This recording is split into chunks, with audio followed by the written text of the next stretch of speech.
stable in the water, particularly the electrical alteration.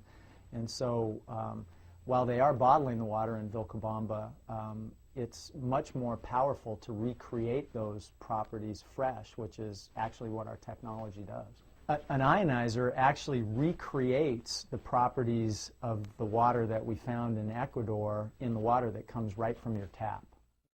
When we come back, some impressions from people who've been drinking ionized water. And is this device that uses plain old tap water the future of cleaning in this country? You're watching the American Health Journal, the show that brings you the latest information on prevention, diagnosis, treatment, and research from doctors right here in Southern California. Watch the American Health Journal each week on KOCE.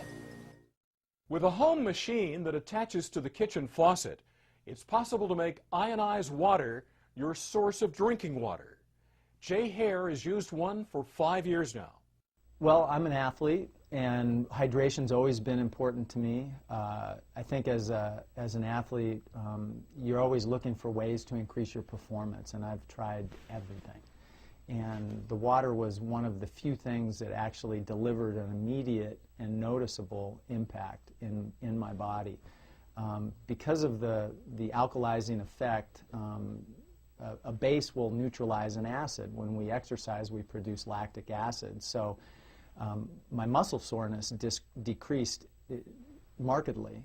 My level of hydration increased at the same time, so that for the first time in 15 years I wasn't constantly thirsty. And I think overall my recovery time and vis-a-vis my performance improved, which, you know, probably in the order of 30 to 50%, somewhere in that neighborhood. It's hard to quantify exactly, but as an athlete, that's incredibly significant.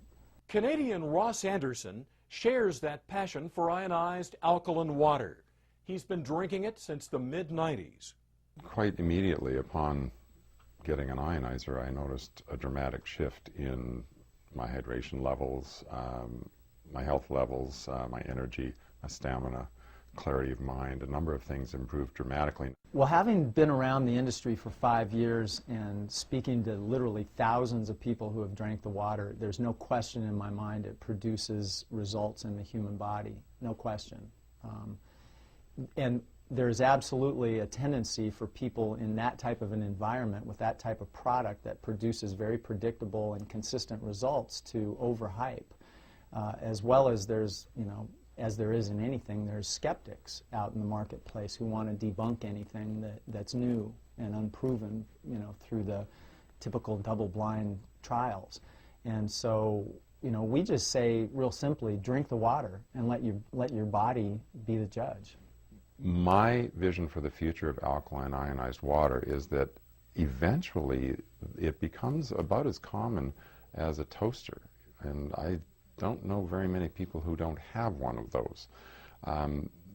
I think that ultimately the long-term health benefits for our population could be extremely profound, simply by changing that wonderful thing that we all know is so important to us, that is the basis of life, and that is the water that we consume. And this water is a profound shift. What we're seeing, the forward-thinking and more alternative-minded MDs and practitioners and naturopaths are starting to really take a hard look at this, because it's being brought into the healing community by a grassroots movement of people who are drinking the water and getting results. I take an interesting lesson from my father. My father is presently 92 years of age. I think that's a pretty good ripe old age. And one of my father's lessons to me when I was a little kid was to drink a big glass of water first thing every morning. But I find drinking the alkaline water is significantly different in what it does to getting my day started. You know, we're not here to dispense medical advice or make claims. If you're sick, see your doctor, and if you think the water will help, give it a try, and I'm pretty confident you'll know the results. Check the shelves at your grocery store, and you'll see that millions of people are turning to bottled waters these days. But Jay Hare is not among them. I think what the bottled water industry has done over the last 5 years is sad. They've taken our tap water, for the most part, municipal tap water, and purified it, so they've removed all of the naturally occurring minerals that's been in the water that mankind has been drinking since the dawn of time. They've turned it fairly acidic on the pH scale. Then they've put it into #1 PET plastic bottles that are filling up our landfills, and then they've sold it to us for more than the price of a gallon of gas. And people are buying it in record quantities because they're afraid of what's coming out of the tap. When we actually test the pH and electrical properties in bottled waters, the results are not very favorable. Your